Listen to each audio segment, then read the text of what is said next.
যেহেতু আজ সকাল থেকে বৃষ্টি হচ্ছে,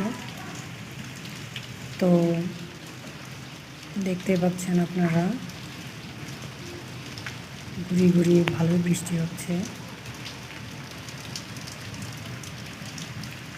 ঘুরিয়ে ঘুরিয়ে বৃষ্টিতে আসলে অনেক কবিতা মনে পড়ে যায়। অবশ্য কবিতা আমি আর কি বলতে পারি না। এদিকে শায়ন বলতেছে যে মা আজ তো অনেক বৃষ্টি হচ্ছে, তো আজকে আমি কোনো পড়াশোনাই করব না, পড়তেও যাব না। তো আমি বললাম যে ঠিক আছে, না পড়ো নাই। তো পড়া বাদ দিয়ে ও ঘরের মধ্যে ও সাইকেলটাকে আর কি সাইকেলটা নিয়ে খেলাধুলা করতেছিল, আপনারা দেখতে পাচ্ছেন।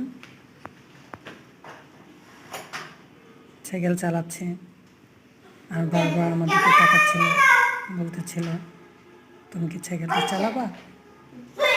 বললাম যে না, তুমি চালাও, তোমার ছোট্ট সাইকেল আমি কীভাবে চালাবো, তুমি চালাচ্ছ, তুমি চালাও।